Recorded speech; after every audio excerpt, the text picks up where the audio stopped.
اور الٹیمیٹلی نعمت اللہ جو پہلا بڑا لینڈ مارک دیتے ہیں وہ 65 کی وار کا دیتے ہیں. یعنی what he says is ناگاہ مومنا را شود پدید آید بکافرہ نمائن جنگ چون رستمانہ, اچانک مسلمانوں کو ایک ظاہری شور سنائی دے گا اور وہ کافروں کے ساتھ ایک دلیرانہ جنگ لڑیں گے. اب پہلی بڑی جنگ, ایک دلیرانہ جنگ کا مطلب ہے کہ اب یاد کیجئے 1965 کی وار میں کہ جب پہلی دفعہ ہندوستان نے حملہ کیا, ایک شور ہوا مسلمانوں پر کہ ہندوستان نے حملہ کر دیا ہے, اچانک جنگ کی. اور ایوب خان کی وہ تقریر جو 1965 میں اس نے کی تھی, آج بھی اگر اس تقریر کو آپ سنیے تو انسان کا خون گرم ہو جاتا ہے, جوش مارنے لگتا ہے کہ لا الہ الا اللہ کے ماننے والوں پر ایک کافر قوم نے حملہ کیا, اٹھو اور دشمن پہ ٹوٹ پڑو, اور دشمن کو معلوم نہیں کہ اس نے کس قوم کو للکارا ہے. یعنی ایک ایسی اور جو دلیرانہ مزاحمت پھر کی گئی مسلمانوں کی طرف سے, پاکستانیوں کی طرف سے, کہ ان 17 دنوں میں نہ کوئی جرم ہوا, ٹرینز وقت پہ چلتی تھی, لوگوں نے کرپشن بند کر دی,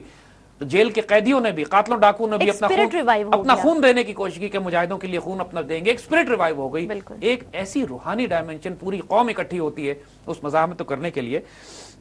کہتے ہیں ایک ظاہری شور مسلمانوں کو سنائی دے گا اور کافروں کے ساتھ وہ ایک دلیرانہ جنگ لڑیں گے. سو دس میپس ٹو 1965 جو ایونٹ ہوا. اس کے بعد بڑا انٹرسٹنگ وہ بات کرتے ہیں, کہتے ہیں کہ امیجن کیجئے, now he gives a figure here also, is لطف فضل یزداں بعد از ایام ہفتہ, اللہ کے کرم اور فضل سے 17 دن کے بعد. یہ 65 کی وار 17 دن, آپ ایک دفعہ سوچنے پہ مجبور ہو جاتے ہیں کہ this is too much. اللہ کے فضل و کرم سے 17 دن کے بعد بہت زیادہ قربانیاں, بہت زیادہ غازیوں کی, مجاہدوں کی قربانی دینے کے بعد مسلمان سرخرو ہو جائیں گے.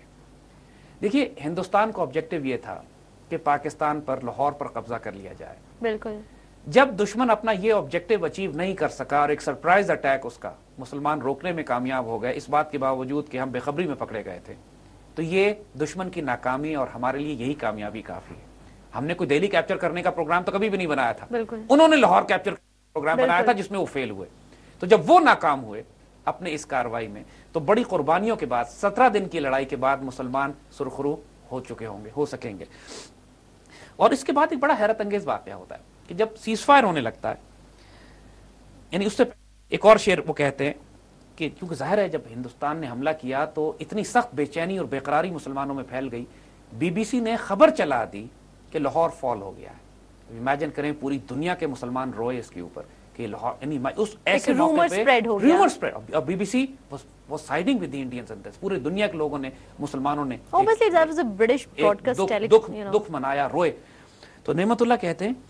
کہ درہین بے قراری ہنگام استراری رحم کنت چواری برحال مومنانہ, اس بے چینی میں, طوفان میں, پریشانیوں میں, دکھ میں جب مسلمان اضطراب کا شکار ہوں گے, اللہ رحم فرما دے گا. یعنی تسلی آ گئی, سکون ہو گیا, پتہ لگ گیا مسلمانوں کو, تسلی دے دی انہوں نے, تو پتہ لگ گیا مسلمانوں کو پتہ لگ جائے گا کہ الحمدللہ صورتحال اتنی خراب نہیں ہے جتنا دشمن پروجیکٹ کر رہا ہے اس کو. 17 دن کے بعد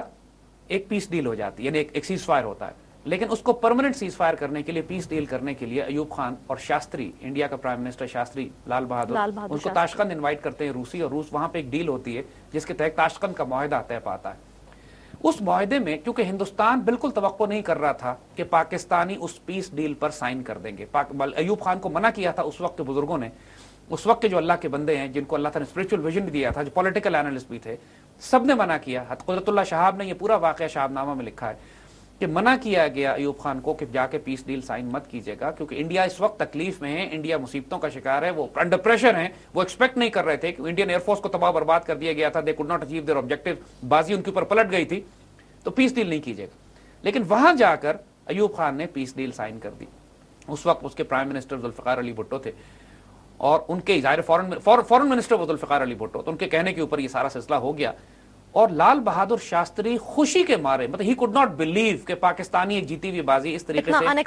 ایکسپیکٹڈ اس کے لیے تھا کہ اس کو شادی مرگ ہو گیا, ہارٹ اٹیک ہو گیا اس کو خوشی سے, اور وہ مر گیا وہیں پہ, اور اس کی لاش واپس ہندوستان آئی. تو ایک نعمت اللہ شاہ ولی اس پورے واقعے کو اپنے خوب عجیب شعر میں بیان کرتے ہیں, کہتے ہیں بقال شبت علم دارت ملک ہائے کفار فنار گشتہ کفار و در حالت دل کفر حالتانہ. ہندو بنیا لفظ بقال استعمال کیا ہے انہوں نے, عربی میں آپ کو یاد ہے کارنر شاپ جو ہے بقالہ کہلاتی ہے, بقالہ ہوتی ہے. تو یہاں پر انہوں نے لفظ استعمال کیا بقال, جو کہ ان کا لیڈر ہوگا, جو کہ جھنڈا لے کے جائے گا, پرائم منسٹر آف بنیوں کا پرائم منسٹر, بنیوں کا سردار, انہوں نے جو لفظ استعمال کیا ہے کہ ہندو بنیا کافروں کے ملک میں جائے گا اپنا جھنڈا لے کر, اور کفر کی حالت میں وہی جہنم رسید ہو جائے گا, وہی مر جائے گا.